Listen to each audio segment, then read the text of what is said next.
Rise of reborn queen episode 12। सब लोग खाके अपने अपने रूम में चले गए सोने। जीराश भी अपने रूम में आ गया और अपना लैपटॉप लेके बैठ गया और कुछ करने लगा। थोड़ी देर में रचित ने जो लॉकेट दिया था वो चमकने लगा। दूसरी ओर रचित के गले का लॉकेट चमक गया। वो ये देखकर मुस्कुराने लगा।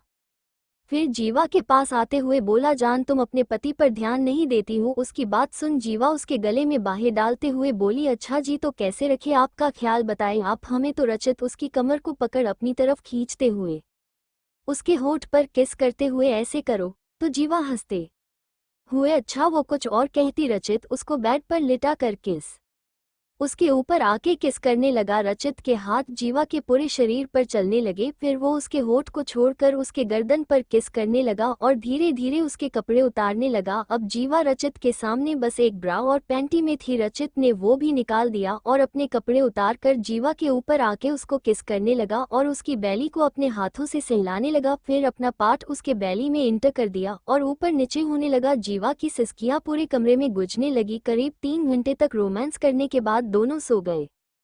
उधर मुंबई के एक घर में एक लड़की एक लड़के से बोल रही थी कि आरुष कुछ भी करके उसको जीने नहीं दूंगी। उसके पति ने जो किया है ना उसका बदला मैं उसी से लूंगी।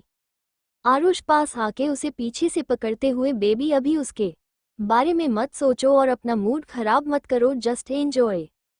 और उसे अपनी तरफ घुमाते हुए उसके चेस्ट को अपने MUH में लेके सक करने लगा। और सोनाली ने जो छोटी सी हॉट नाइटी पहनी थी उसे निकाल कर नीचे फेंक दिया और अपना पेंट उतार कर सोनाली को किस करने लगा और एक झटके में उसके बैली में इंटर हुआ। तो सोनाली बोली, धीरे बेबी। तो सोनाली की बात सुन आरुष ने उसका मुंह बंद कर दिया और उसे पीठ की तरफ किया और पीछे से डाल दिया। फिर और जोर जोर से आगे पीछे करके हिलाने लगा और फिर वही के सोफे पर लिटा कर सोलोनी के ऊपर आके उसके दोनों निपल को बारी बारी से काटने लगा।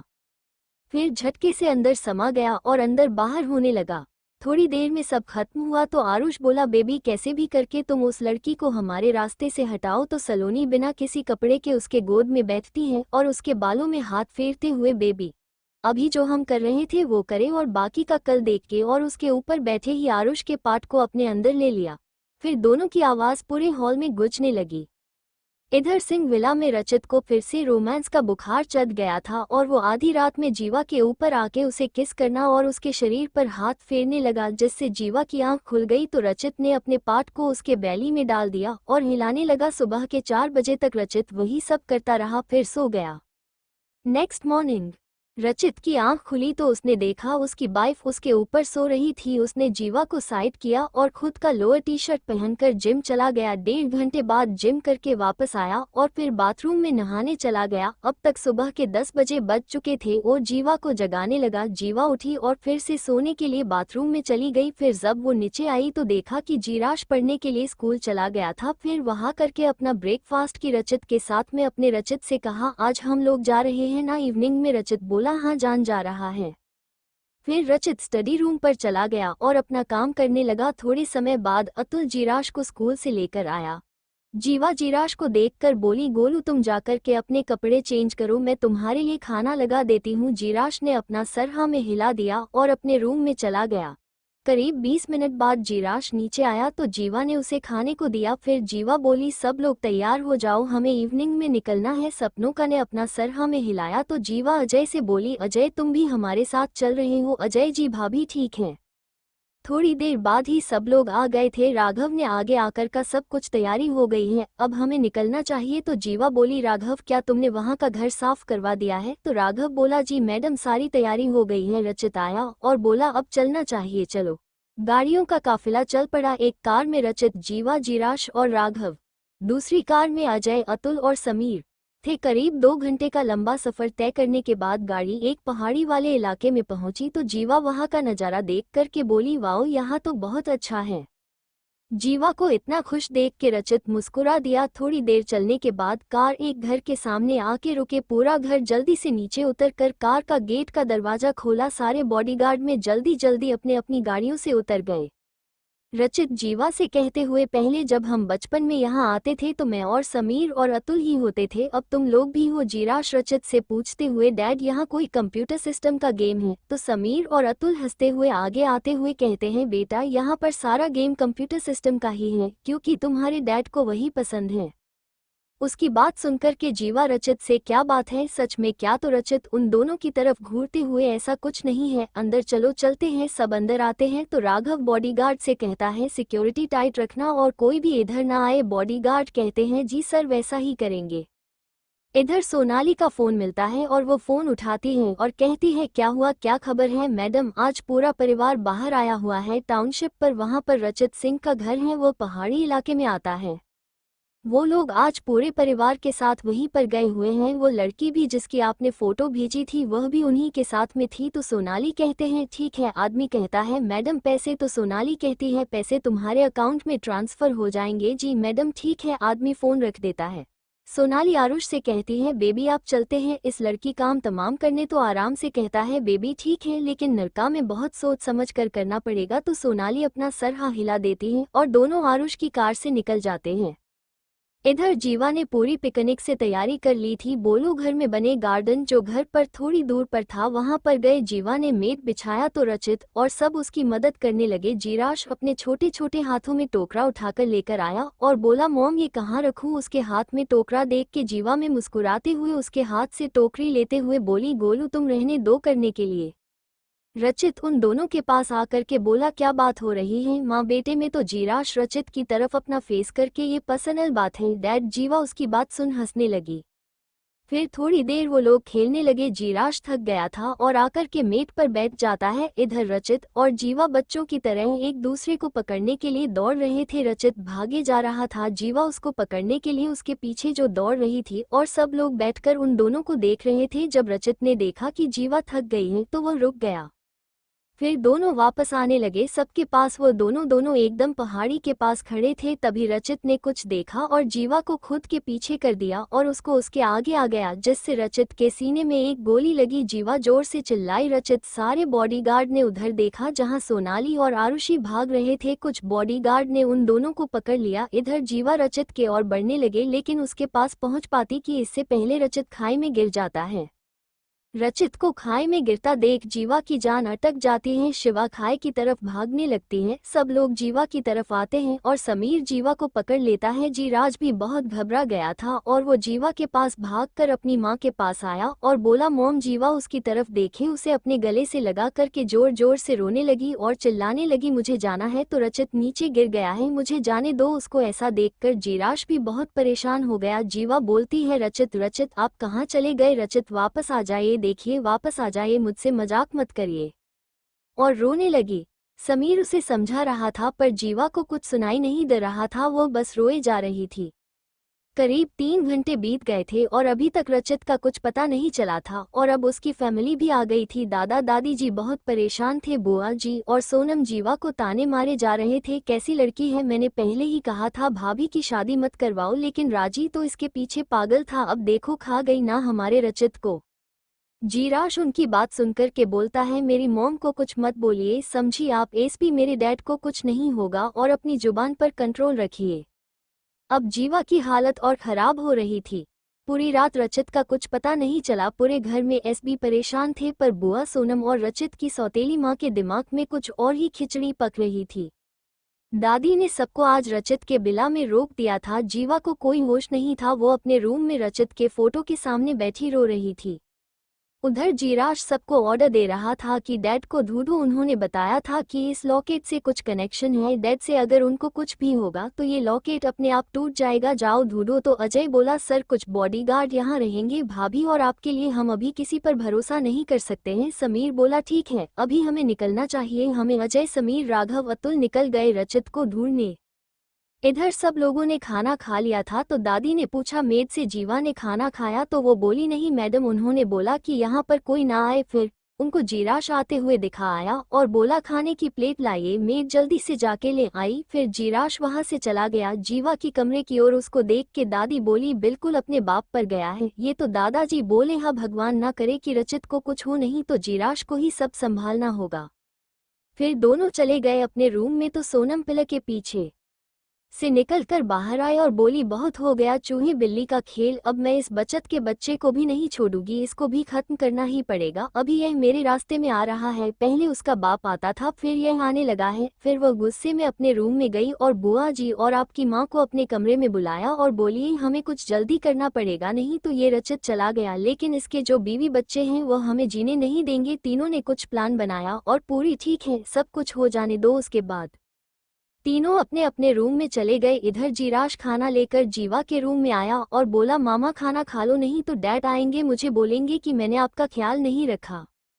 उसकी बात सुन जीवा रोते हुए कहती है, क्या वो सच में आएंगे गोलू? तो जीराश कहता है, मॉम कैसी बातें कर रही हो, डैड आ जाएंगे, उनको कुछ नहीं होगा। तो जीवा कुछ सोचकर कि उसको भी खिलाती और खुद भी खाने लगती है। दोनों खाना खाए रहे थे तभी उनको केरोसिन तेल की महक आती है। तो जीवा उठते हुए, गोलू यह महक कहाँ से आ रही है? तो जीराश की नज़र अपने दरवाजे पर जाती है तो वो इशारा करते, मॉम उधर देखो, कोई केरोसिन डाल रहा है। जीवा उधर देखती जहां से केरोसिन आ रहा था। फिर जीवा कुछ सोचते हुए जल्दी से जीराश को अपनी गोद में उठा लेते हैं और कहते हैं, लगता है किसी ने हम लोगों को मारने के लिए किया है। गोलू चल यहाँ से, हमें भागना होगा, नहीं तो हम यहाँ फंसकर रह जाएंगे। फिर जीवा खिड़की की तरफ जाती है और खिड़की खोलती तो खिड़की नहीं खुलती है। जीवा को अब कुछ समझ में आने लगा था कि कोई ना कोई जरूर उसे और उसके बच्चे को मारने की कोशिश कर रहा है। ये कहती है, गोलू खिड़की तो नहीं खुल रही है, क्या करें हम? जीराश कहता है, मम्मा चलो, मुझे डैड ने सिगरेट रास्ता बताया है मुझे। तो जीवा उससे पूछती है, कब बताया तुमको? तो वो बोला, मॉम अभी यह सब बात करने का टाइम नहीं है, चलिए हम निकलते हैं हम लोग यहाँ। फिर जीराश अपना हाथ आगे करके बाथरूम की साइड वाली फोटो हटा देता है और वहाँ एक पासवर्ड डालता है तो वहाँ की थोड़ी दीवार हट जाती है और वह दोनों उसके अंदर चले जाते हैं। इधर कमरे में पूरी तरह से आग लग चुकी थी और वह ज्यादा बढ़ती कि समीर, राघव, अतुल और अजय आ गए थे। जीवा के कमरे में आग लगी थी। एक समीर बहुत घबरा जाता है और जल्दी जल्दी आग को बुझाने लगता है। पूरी फैमिली भी आ जाती है और फिर रजित की सौतेली माँ झूठे आंसू बहाते हुए कहती है, कैसा कैसा दिन देखना पड़ता है, उनकी बातों पर कोई ध्यान नहीं देता है।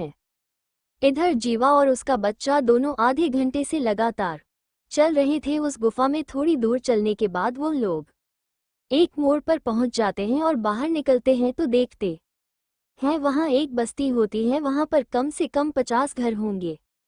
जीवा जीराश के सर पर हाथ फेरते हुए कहती है, घबराओ मत, डैड नहीं है तो क्या हुआ, मैं तो हूं ना। इतना बोलते बोलते है उसकी आंखों में आंसू आ जाते हैं। जीराश कहता है, चलो चलते हैं यहाँ से। दोनों थोड़ी दूर चले गए, उस बस्ती में आते हैं। जीवा को एक पुल के नीचे थोड़ी सी जगह दिखती है तो जीवा अपने बेटे को लेकर के वहाँ जाकर के बैठ जाती है और सोचने लगती है कि अब क्या करूँ मैं, अगर मैंने पहले ही सोनाली से अपना बदला ले लिया होता तो मुझे आज दिन में नहीं देखना पड़ता, रचित मेरे साथ होता, उसको कुछ नहीं होता। अब क्या करूँ, कहाँ जाऊँ मैं मेरे बच्चे को लेके? हे महादेव, आपने दूसरी जिंदगी दे दी मुझे, अब आप ही हो और मेरे पति को सही सलामत मेरे पास वापस भेज दो, मैं आपकी जिंदगी भर आभारी रहूंगी।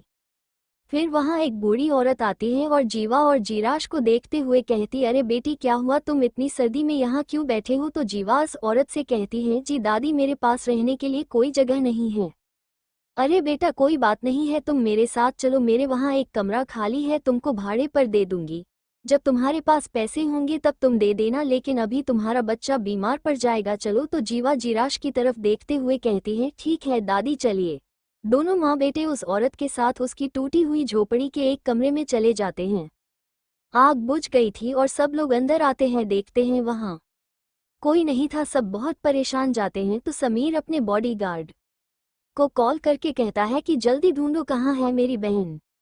अभी एक बॉडीगार्ड आता है और कहता है, सर रचित सर का सिग्नल मिल रहा है। उसके बाद सुनकर समीर जल्दी कहता है, ठीक है चलो जल्दी। राघव समीर निकल जाते हैं रचित के पास, वहां जाकर देखते हैं तो रचित एक चेयर पर बैठा हुआ था और के सीने पर पट्टी लगी हुई थी, उसके आजू बाजू कुछ लोग खड़े थे। अतुल जल्दी से आगे बढ़कर रचित को गले लगा लेता है तो रचित कहता है, मुझे कुछ नहीं हुआ है, मैं ठीक हूँ, घर पर बाकी सब ठीक है ना? आपकी बात सुनकर का सबका चेहरा लटक जाता है, क्या हुआ बताओगे कोई? तो राघव उसे सब कुछ बता देता है तो रचित गुस्से से कहता है, तुम लोग क्या कर रहे थे जो तुम लोग उन दोनों का ख्याल भी नहीं रख सके?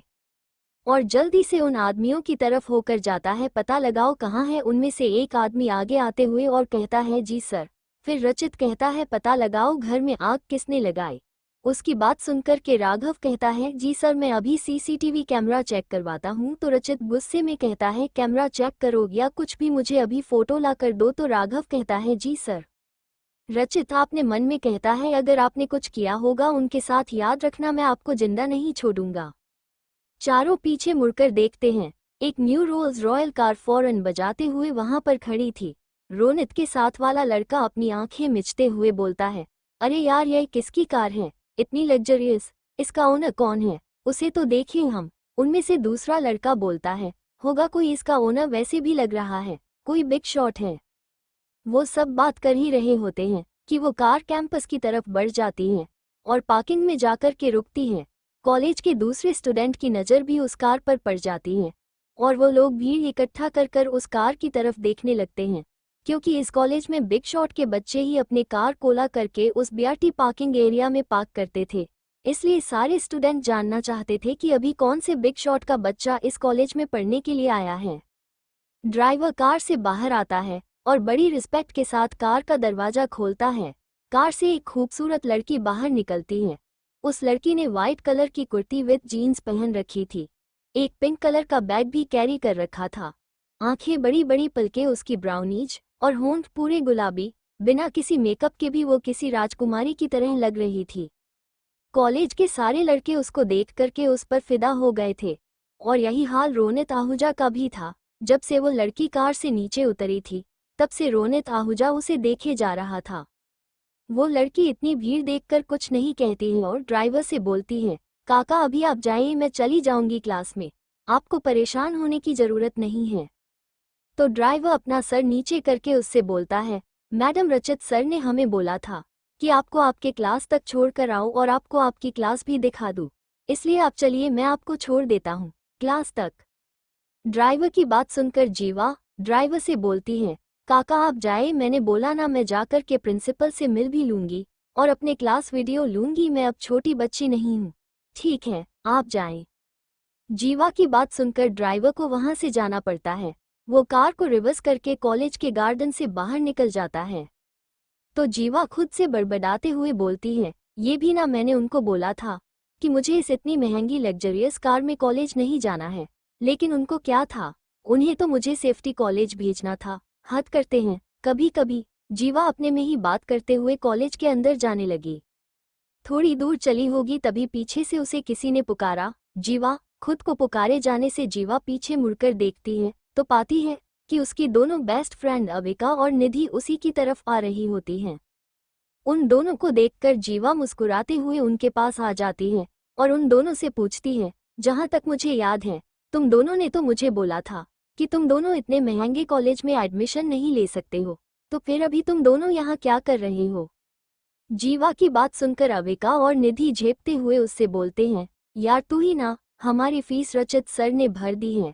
फिर निधि जीवा को एक्सप्लेन करते हुए बोलती है फिर हम आगे चल कर के उनको उनका पैसा वापस लौटा देंगे, अभी हमारे स्टडी का खर्चा वही देंगे। दोनों की बात सुनकर जीवा मुस्कुराते हुए उनसे बोलती है हाँ तो जब मैंने तुम दोनों को बोला था तो तुम दोनों मेरी बात क्यों नहीं मान रही थी, और तुम अभी रचित सर का कुछ ज्यादा ही गुणगान नहीं कर रही हो। जीवा की बात सुनकर दोनों मुस्कुराते हुए उसके कंधे पर हाथ रखकर कैंटीन के अंदर जाते हुए बोलती हैं अरे मेरी जान, अपने ही जान से जलेस हो रही हो, क्या बात है। दोनों मिलकर जीवा को छेड़ने लगती हैं तो जीवा उन दोनों को घूरते हुए बोलती है तुम लोग उसकी तरह तारीफ करोगे या मेरी, तुम लोग मेरे फ्रेंड हो या मेरे दुश्मन हो। तो अविका जीवा के बात का जवाब देते हुए बोलती है हम तो तेरी तरफ हैं, बस हम तो अपने होने वाले जीजा जी के बारे में उनकी तारीफ कर रहे थे। तुझे तो खुश होना चाहिए कि तेरी फ्रेंड्स इतनी अच्छी हैं कि अपने जीजू के बारे में इतनी अच्छी अच्छी बातें बोलती हैं। दोनों की बात सुनकर जीवा का गाल पूरा लाल हो जाता है और वह दोनों के पेट पर घुसा मारते हुए बोलती है तुम दोनों कभी सुधर नहीं सकती हो। तो अविका और निधि दोनों एक साथ बोलती हैं कभी नहीं, ऐसा कभी नहीं होगा मेरी जान कि हम सुधर जाएं।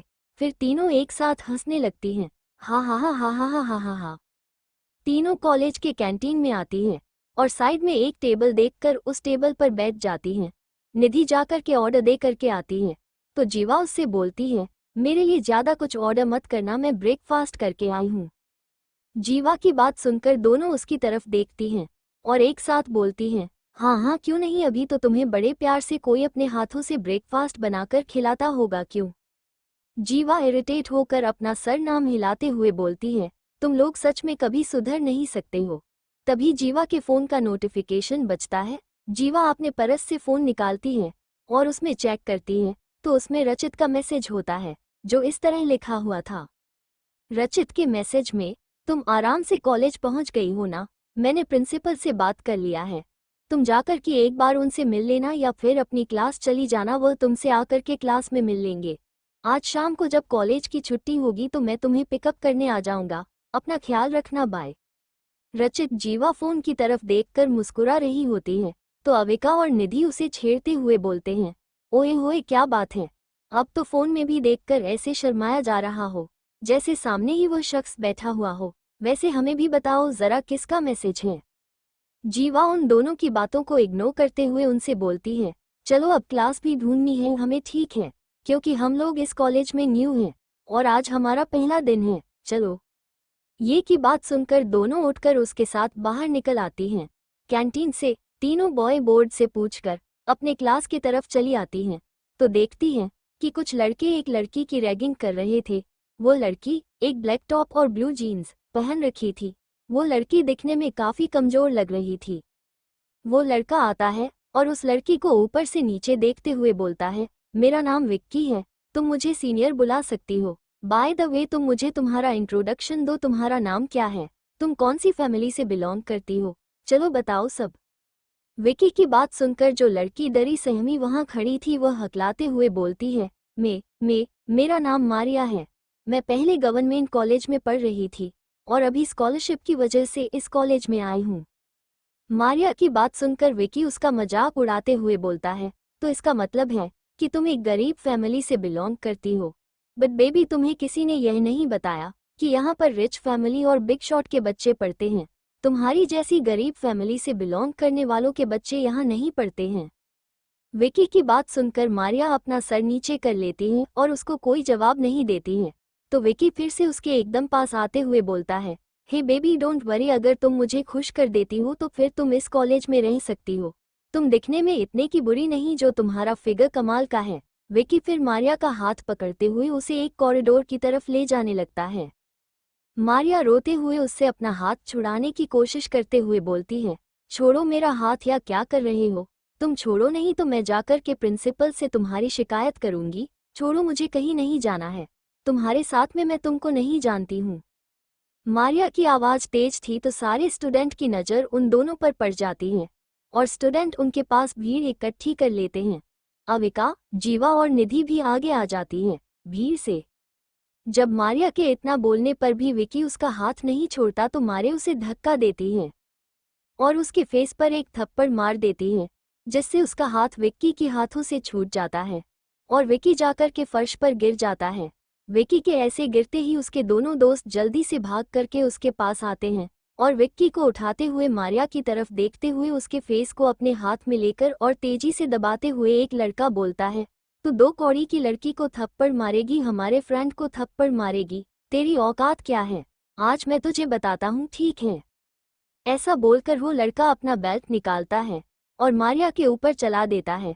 मारिया को वो बेल्ट लगती उससे पहले ही कोई बीच में आकर के अपने हाथों से वो बेल्ट पकड़ लेता है। बेल्ट को ऐसे पकड़े जाने पर वो लड़का और ज्यादा गुस्से में आ जाता है और सामने की तरफ देखता है तो वहां जीवा गुस्से में उसे घूरते हुए देख रही थी। जीवा उस लड़के के हाथों से बेल्ट छीनते हुए उससे बोलती है, एक कमजोर लड़की पर बेल्ट उठाते हुए तुम्हें शर्म नहीं आती है? और क्या बोला तुमने अभी, इसकी औकात कितनी है? मुझे तो लगता है तुम्हारी औकात गली के आवारा कुत्ते से भी बदतर है। पहले खुद की औकात देखो फिर दूसरे की औकात देखने आना, समझ गए, जाओ यहाँ से। जीवा की ऐसी बात सुनकर लड़का और भी ज्यादा गुस्से में आ जाता है और जीवा से कुछ बोल रही वाला होता है। तभी एक थप्पड़ उस लड़के के फेस पर लगता है और वो लड़का सामने की तरफ देखता है तो पाता है वहां पर रोनित खड़ा होता है। रोनित उस लड़के का कॉलर पकड़ते हुए उससे बोलता है, ये तू अभी क्या कर रहा था, चल लड़की को सॉरी बोल, और हाँ, आइंदा दोबारा से ऐसा कुछ भी नहीं होना चाहिए। वो लड़का कुछ बोलने वाला होता है तो रोनित उसे आंख मारते हुए जीवा की तरफ इशारा करता है। तो वो लड़का कुछ सोचते हुए मारिया के पास आकर उससे बोलता है, आई एम सॉरी, मुझे माफ करना, मुझसे गलती हो गई। मारिया अपना सर हिला के उस लड़के को जाने के लिए बोल देती है। तो रोनित जीवा के सामने आते हुए उससे बोलता है, सॉरी, यह मेरा फ्रेंड है और इसको आदत है ऐसे नहीं लड़कियों और लड़कों का रैगिंग करना, पर आगे से ऐसा ही कभी भी नहीं करेगा। इसकी तरफ से मैं माफी मांगता हूँ। जीवा रोनित की तरफ देखती है और उससे कहती है, कोई बात नहीं है, तुम्हारी गलती नहीं थी, तुम्हें सॉरी बोलने की जरूरत नहीं है। और हाँ, तुम्हारे फ्रेंड को बोल देना कि आइंदा से वो कभी भी किसी भी स्टूडेंट की रैगिंग ना करे। तो रोनित जल्दी से कहता है, हाँ, आइंदा से ऐसा कभी नहीं होगा, आई एम सॉरी। हाँ। रोनित कुछ और बोलता उससे पहले ही निधि आकर के जीवा से बोलती है, चल, क्लास स्टार्ट होने वाली है, आज हमारा पहला दिन है क्लास का, वैसे भी हम 2 दिन लेट हो गए हैं क्लास में आने के लिए, तो चल। निधि की बात सुनकर जीवा उसके साथ चली जाती है और अपने साथ में मारिया को भी लेकर जाती है। तभी बाहर गार्डन में जोरदार धमाका होता है। जीवा और बाकी सब स्टूडेंट भाग कर के गार्डन में आते हैं तो देखते हैं कि कुछ 20-25 लोगों ने पूरे गेट और कॉलेज को घेर रखा था। तभी जीवा का फोन रिंग करने लगता है। जीवा फोन उठाते उससे पहले ही ऑटोमेटिक फोन का नेटवर्क गायब हो गया। जीवा जल्दी से निधि से बोलती है, तेरा फोन देना मुझे। निधि उसको अपना फोन देती है तो जीवा देखती है कि उसके भी फोन में नेटवर्क गायब था। जीवा उन लोगों से कुछ कहते हैं, उससे पहले ही गोली चलने की आवाज आती है। तो किसने चलाई है गोली और किसको लगेगी है गोली? चारों पीछे मुड़कर देखते हैं, एक न्यू रोल्स रॉयल कार फौरन बजाते हुए वहां पर खड़ी थी। रोनित के साथ वाला लड़का अपनी आंखें मिचते हुए बोलता है, अरे यार, यह किसकी कार है, इतनी लग्जरियस, इसका ओनर कौन है, उसे तो देखे हम। उनमें से दूसरा लड़का बोलता है, होगा कोई इसका ओनर, वैसे भी लग रहा है कोई बिग शॉट है। वो सब बात कर ही रहे होते हैं कि वो कार कैंपस की तरफ बढ़ जाती है और पार्किंग में जाकर के रुकती है। कॉलेज के दूसरे स्टूडेंट की नज़र भी उस कार पर पड़ जाती है और वो लोग भीड़ इकट्ठा कर कर उस कार की तरफ देखने लगते हैं, क्योंकि इस कॉलेज में बिग शॉट के बच्चे ही अपने कार कोला करके उस बीआरटी पार्किंग एरिया में पार्क करते थे। इसलिए सारे स्टूडेंट जानना चाहते थे कि अभी कौन से बिग शॉट का बच्चा इस कॉलेज में पढ़ने के लिए आया है। ड्राइवर कार से बाहर आता है और बड़ी रिस्पेक्ट के साथ कार का दरवाजा खोलता है। कार से एक खूबसूरत लड़की बाहर निकलती है। उस लड़की ने वाइट कलर की कुर्ती विद जीन्स पहन रखी थी, एक पिंक कलर का बैग भी कैरी कर रखा था। आंखें बड़ी बड़ी, पलके उसकी ब्राउनीज और होंठ पूरे गुलाबी, बिना किसी मेकअप के भी वो किसी राजकुमारी की तरह लग रही थी। कॉलेज के सारे लड़के उसको देख करके उस पर फिदा हो गए थे और यही हाल रोनित आहूजा का भी था। जब से वो लड़की कार से नीचे उतरी थी तब से रोनित आहूजा उसे देखे जा रहा था।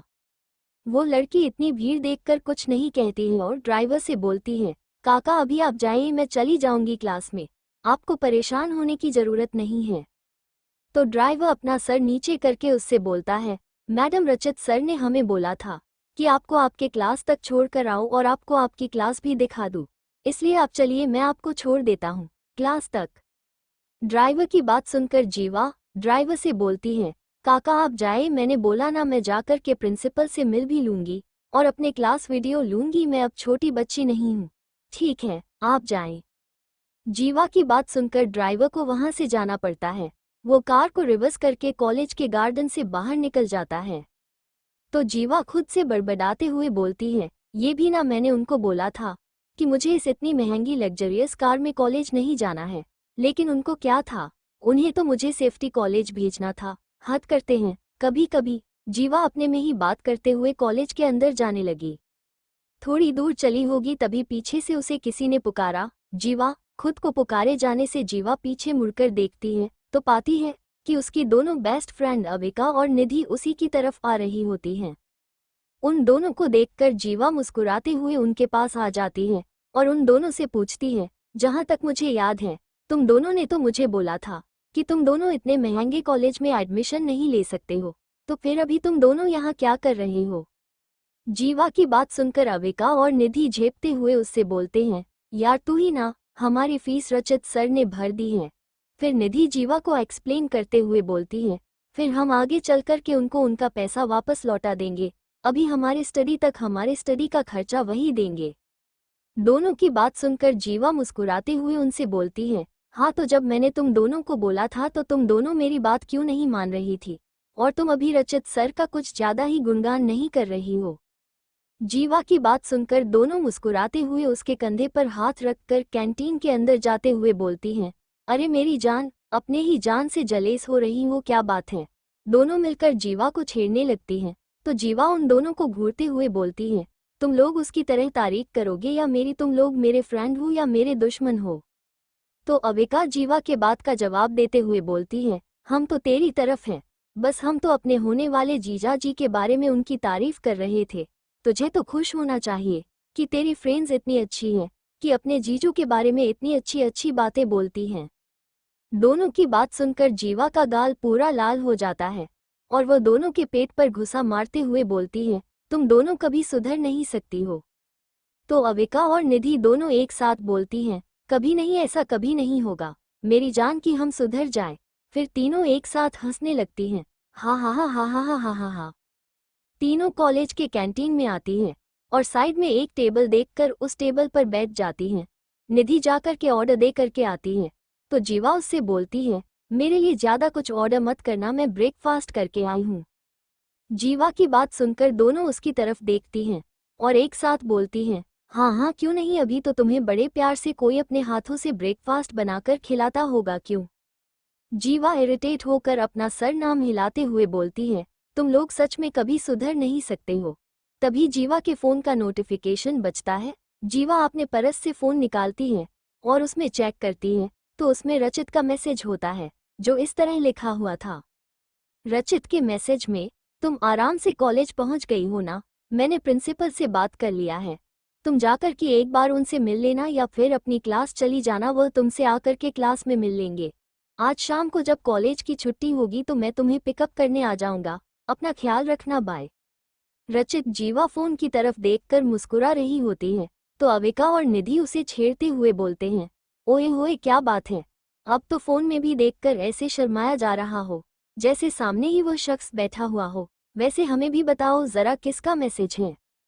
जीवा उन दोनों की बातों को इग्नोर करते हुए उनसे बोलती है, चलो अब क्लास भी ढूंढनी है हमें, ठीक है? क्योंकि हम लोग इस कॉलेज में न्यू हैं और आज हमारा पहला दिन है, चलो। ये की बात सुनकर दोनों उठकर उसके साथ बाहर निकल आती हैं। कैंटीन से तीनों बॉय बोर्ड से पूछकर अपने क्लास की तरफ चली आती हैं तो देखती हैं कि कुछ लड़के एक लड़की की रैगिंग कर रहे थे। वो लड़की एक ब्लैक टॉप और ब्लू जीन्स पहन रखी थी। वो लड़की दिखने में काफी कमजोर लग रही थी। वो लड़का आता है और उस लड़की को ऊपर से नीचे देखते हुए बोलता है, मेरा नाम विक्की है, तुम मुझे सीनियर बुला सकती हो। बाय द वे तुम मुझे तुम्हारा इंट्रोडक्शन दो, तुम्हारा नाम क्या है, तुम कौन सी फैमिली से बिलोंग करती हो, चलो बताओ सब। विकी की बात सुनकर जो लड़की डरी सहमी वहां खड़ी थी वह हकलाते हुए बोलती है, मेरा नाम मारिया है, मैं पहले गवर्नमेंट कॉलेज में पढ़ रही थी और अभी स्कॉलरशिप की वजह से इस कॉलेज में आई हूँ। मारिया की बात सुनकर विकी उसका मजाक उड़ाते हुए बोलता है, तो इसका मतलब है कि तुम एक गरीब फैमिली से बिलोंग करती हो। बट बेबी तुम्हें किसी ने यह नहीं बताया कि यहाँ पर रिच फैमिली और बिग शॉट के बच्चे पढ़ते हैं। तुम्हारी जैसी गरीब फैमिली से बिलोंग करने वालों के बच्चे यहाँ नहीं पढ़ते हैं। विकी की बात सुनकर मारिया अपना सर नीचे कर लेती है और उसको कोई जवाब नहीं देती है। तो विकी फिर से उसके एकदम पास आते हुए बोलता है, हे बेबी डोंट वरी, अगर तुम मुझे खुश कर देती हो तो फिर तुम इस कॉलेज में रह सकती हो। तुम दिखने में इतने की बुरी नहीं जो तुम्हारा फिगर कमाल का है। विकी फिर मारिया का हाथ पकड़ते हुए उसे एक कॉरिडोर की तरफ ले जाने लगता है। मारिया रोते हुए उससे अपना हाथ छुड़ाने की कोशिश करते हुए बोलती है, छोड़ो मेरा हाथ, या क्या कर रहे हो तुम, छोड़ो नहीं तो मैं जाकर के प्रिंसिपल से तुम्हारी शिकायत करूंगी। छोड़ो, मुझे कहीं नहीं जाना है, तुम्हारे साथ में मैं तुमको नहीं जानती हूँ। मारिया की आवाज तेज थी तो सारे स्टूडेंट की नज़र उन दोनों पर पड़ जाती है और स्टूडेंट उनके पास भीड़ इकट्ठी कर लेते हैं।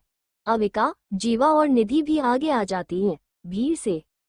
जब मारिया के इतना बोलने पर भी विकी उसका हाथ नहीं छोड़ता तो मारे उसे धक्का देती है और उसके फेस पर एक थप्पड़ मार देती है जिससे उसका हाथ विक्की के हाथों से छूट जाता है और विकी जाकर के फर्श पर गिर जाता है। विक्की के ऐसे गिरते ही उसके दोनों दोस्त जल्दी से भाग करके उसके पास आते हैं और विक्की को उठाते हुए मारिया की तरफ देखते हुए उसके फेस को अपने हाथ में लेकर और तेजी से दबाते हुए एक लड़का बोलता है, तू 2 कौड़ी की लड़की को थप्पड़ मारेगी, हमारे फ्रेंड को थप्पड़ मारेगी, तेरी औकात क्या है? आज मैं तुझे बताता हूँ, ठीक है? ऐसा बोलकर वो लड़का अपना बेल्ट निकालता है और मारिया के ऊपर चला देता है। मारिया को वो बेल्ट लगती उससे पहले ही कोई बीच में आकर के अपने हाथों से वो बेल्ट पकड़ लेता है।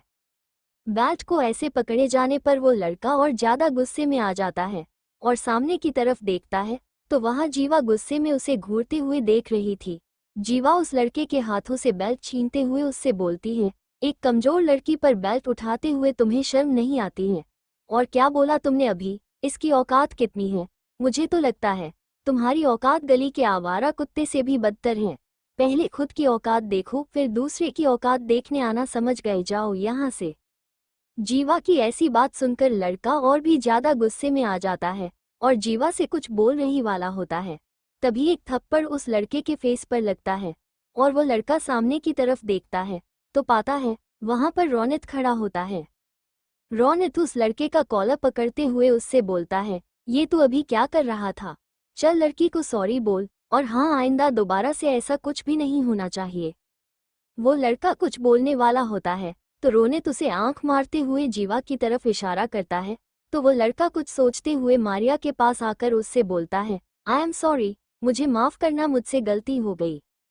मारिया अपना सर हिला के उस लड़के को जाने के लिए बोल देती है तो रोनित जीवा के सामने आते हुए उससे बोलता है, सॉरी, यह मेरा फ्रेंड है और इसको आदत है ऐसे नहीं लड़कियों और लड़कों का रैगिंग करना, पर आगे से ऐसा ही कभी भी नहीं करेगा। इसकी तरफ से मैं माफी मांगता हूँ। जीवा रोनित की तरफ देखती है और उससे कहती है, कोई बात नहीं है, तुम्हारी गलती नहीं थी, तुम्हें सॉरी बोलने की जरूरत नहीं है।